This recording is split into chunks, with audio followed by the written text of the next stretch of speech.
young woman who had been involved in witchcraft and who was supposed to take over the leadership of a coven came to see me, and she jumped up and started running down the hallway of the church, bouncing off the wall. So I took authority over him, cast the demon out of him, and he began to speak biblical Hebrew. And I said to his father, did your son ever study biblical languages? Growling like a dog. Arr, arr, arr. He growled at me, and I said, I only want to ask you two questions, John. Do you want to be set free? And he growled at me, and he said, yes. Welcome to The Conspiracy Show. My name is Richard Syrett. The ancient rite of exorcism. It may surprise you to know it's still performed to this day. But do demonic possessions actually take place? And if so, do exorcisms really work? Tonight, we'll meet a board-certified psychiatrist who insists he witnessed an authentic case of demonic possession. We'll meet an evangelical pastor who claims he's performed countless successful exorcisms. And finally, we'll also meet a skeptic who says the existence of demons is mere fantasy, and that exorcisms are a foolish and sometimes dangerous practice that belong back in the Middle Ages. Our mission tonight is to investigate these claims and follow the truth wherever it may lead. It is time to redefine reality.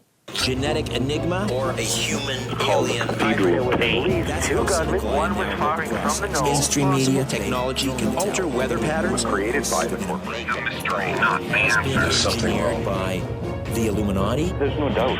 One of the things we're told there, even though you can't study everything, that whatever you read in the Bible is true.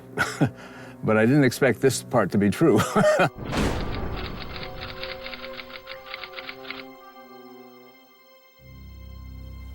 The Reverend Gordon Williams is here. Welcome to The Conspiracy Show, Reverend. Thank you very much. You've performed countless, maybe hundreds of exorcisms. Yes, I've lost track of them many. Tell us a little bit about your training. I studied at Princeton Theological Seminary in Princeton, New Jersey for the ministry. Most ministers, priests, pastors don't even want to discuss this problem because they want to toss it aside as if this is somebody's imagination or a psychological disorder, when in fact, well, many times it's not. There's an entity there that's described in the Bible called evil spirits or demons, which are basically the same sort of things. They will invade a person's house and harass them, or will go inside them and possess them. What do they want? They want to control you. They want to destroy you. Our Bible tells us that the devil comes to kill, steal, and destroy. How common is this? It sounds like your phone is literally ringing off the hook. We get a lot of calls. Many of them are not about actually people who are possessed. How do you rule out mental illness? When a person is possessed, these evil spirits will imitate normal psychological, physical disorders. And the most frequent one seems to be schizophrenia. And that's where it gets kind of hard to deal with. Fortunately, I had good counseling courses both in university and seminary. But apart from that, what I discovered, that one of the easiest ways to find out whether somebody is possessed is to start talking about Jesus Christ, using his name. They cause a person to just go wild to the point where they will try to escape, drive the person right out of the room. We're here in rainy Yonkers, New York, and this seminary is home to Dr. Richard E. Gallagher, a board-certified psychiatrist who in 2008 documented what he calls an authentic case of demonic possession. I am a practicing Catholic, and I'm open to the idea that probably the best explanation here seems to be demonic phenomena.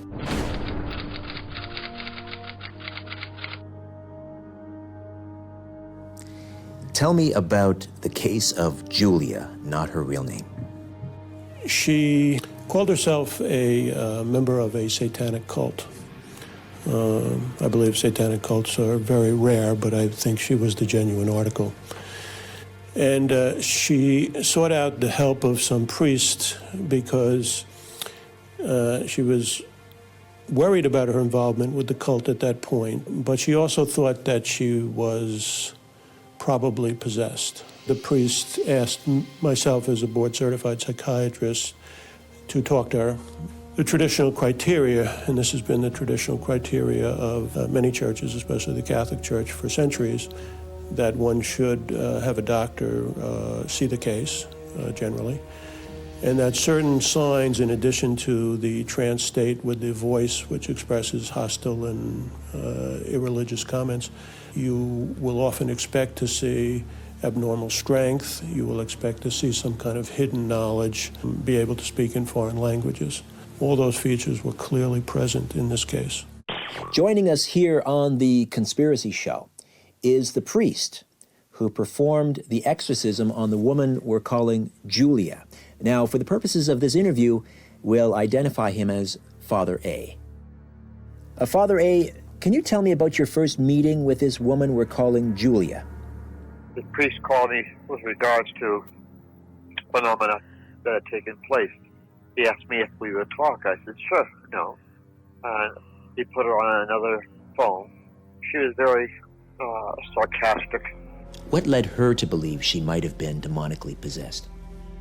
Well, she told us that she was having some weird experiences and that at times she was blacking out. She was going into some kind of a trance state. She had reported, without being able to remember it herself, that when she was in this trance state, people were telling her a voice would come out of her, of which she had no recollection. When you met her, did she exhibit any of those types of behaviors? Periodically, she would go into a trance. She would kind of space out, seemingly, and out of her would come these voices. Now, these voices were clearly, using her vocal cords, but they sounded different, and they would say things like, "Leave her alone. We hate you. You're worthless." Mostly speaking to the priest. You're stupid. You'll never help her. You'll never get her. Did she exhibit hidden knowledge? I was in the bedroom of my house with my wife, and we have a couple of cats, and they were sleeping with us on the bed. She would tell things that she wasn't aware of prior to my having met her. I had not revealed anything about my family life, my priesthood, to her. The cats awakened us because all of a sudden they seemed to kind of go a little berserk, fighting each other. And, these are not cats who fight each other. They're relatively placid. She evidenced knowledge about where I was working on another case, spoke about my mother. That was not knowledge that she was privy to. The next morning, Julia said to us, "How did you like those cats last night?" Somewhat of a upsetting experience. He's claiming that someone is actually possessed by a demon and that there's sort of real proof. This is the real case. When in fact, science has never authenticated a single case of such.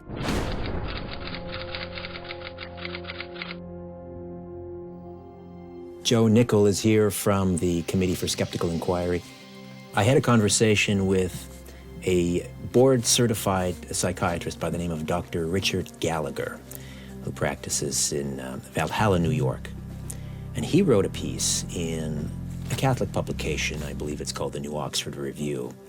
And the title of the article was A Case of Demonic Possession. Now, here, presumably, is a man of science.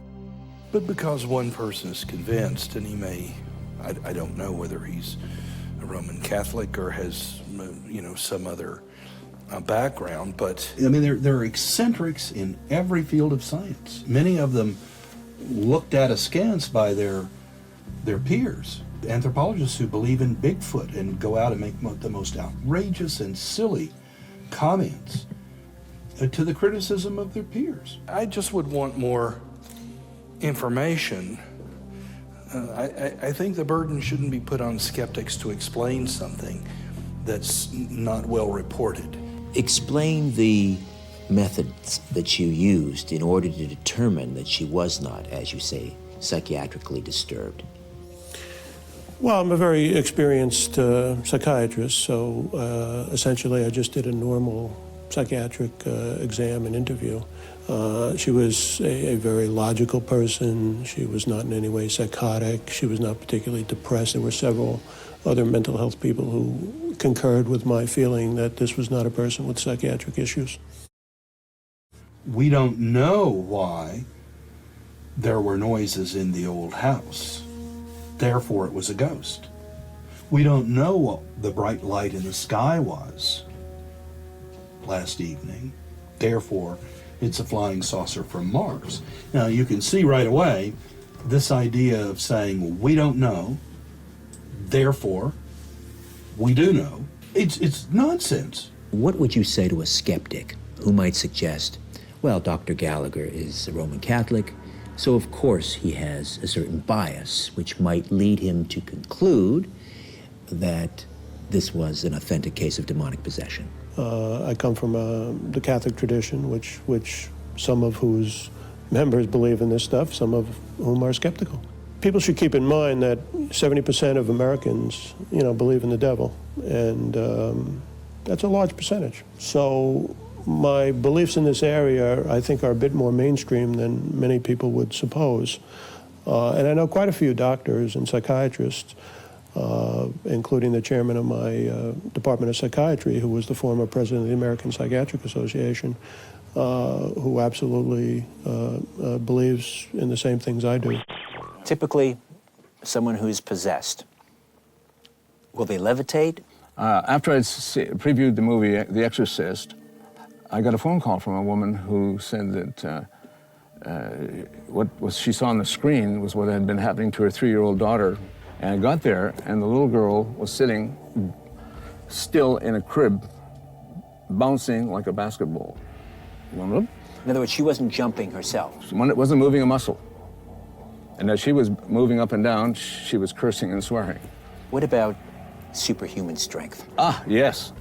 I had just about maybe 5 or 6 years ago, I had a young man, his father phoned me, and his 21-year-old son, who weighed about 150 pounds, could lift a loaded transport trailer up in the air and drop it. I couldn't even lift a tire. And this boy had called his father that morning to tell him that this demon was telling him to start killing people. And he said, I don't want to hurt anybody, but it's going to hurt me if I don't do what it tells me. His father asked me, can you help us? And I said, certainly, I can. He said, but this is a very strong and powerful. And I said, I know, but as long as we do it the right way, your son will be set free. We had known that Julia returned to her hometown for a while, which was in a southern state of the United States. We're up in the New York area. But I was talking to one of the exorcists involved about what the next step was, planning to arrange an exorcism. So I'm speaking to him on the telephone line from my house. Julia is literally, more than 1,000 miles away at the time. We knew that for a fact. And as I'm talking to him over the phone, this voice comes in over the phone line. And it was the exact same sounding voice as one would hear during the trances, which I mentioned. And the voice expressed the same thing, leave her alone, she's ours, you'll never release her, you're worthless, stupid priest. Also during the exorcism, I was told that she was speaking in Latin and she was speaking in other foreign languages that I knew from discussions with her. Julia had no knowledge of these languages.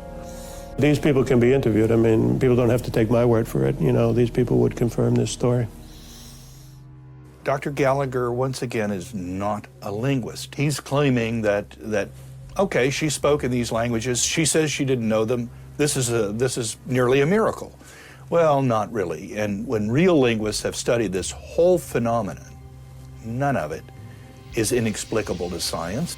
And the cases that seem too good to be true, well, are probably too good to be true, and they don't have any real evidence or real support. For the non-believer, Yeah. They might ask, well, why doesn't someone capture one of these possessions on videotape? Have you ever thought of filming one of these things to convince people? It's such a personal thing for the people involved that they're even embarrassed that it happened. And so it's like I maintain that Christian worship services should not be seen on television. I think that's it's too personal a thing that should not be done there. And when it does, people look at it, and there's some things they will understand, other things they won't, and then they just end up mocking it all. Or even if you tape something, they say, well, they accuse you of making it up, like a play. I have met people and talked with them and investigated cases in which people claim to be possessed or claim to have formerly been possessed. In every case that I'm aware of, the person is simply role-playing, and they are highly represented among people who believe that they're psychics, who have a personal ghost in their house, who talk to the Holy Virgin Mary on a regular basis, and so forth. And again, if they're not psychotic, not out of touch with reality, they may seem perfectly sane and normal. I think there are psychiatrists who talk about something called pseudo-possession, some suggestible individual who thinks they're possessed but are not. There was a concept called multiple personality disorder, which is now generally called dissociative identity disorder. Patients kind of elaborate some kind of disturbed personality. There are clearly many psychotic individuals who think they are being attacked by the devil or see the devil or see God or whatever, and we know that the explanation for their problems is invariably, psychiatric, and they often respond to medication. But the features shown by this remarkable case of Julia went so far beyond any natural or medical explanation that I concluded it must be something more, and the priests agreed with me that in their official view this was a demonic possession. An exorcism would be in order. What happened to Julia? Were the exorcisms successful? Julia decided not to continue. I'm not entirely sure whether she got scared, but she did drop out, and of course this is her choice. About a year later, she told us that she did want to take up the exorcisms again.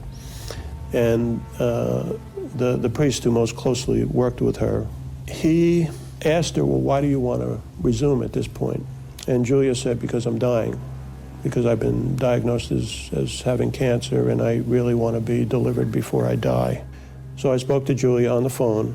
I said to her, well, I really need to speak to your doctor. I need to confirm this diagnosis. She wasn't sure that she wanted to get her doctor involved, but that she would get back to us. She never got back to us. We never quite knew what happened to her. Can you talk to me about the dangers of exorcism?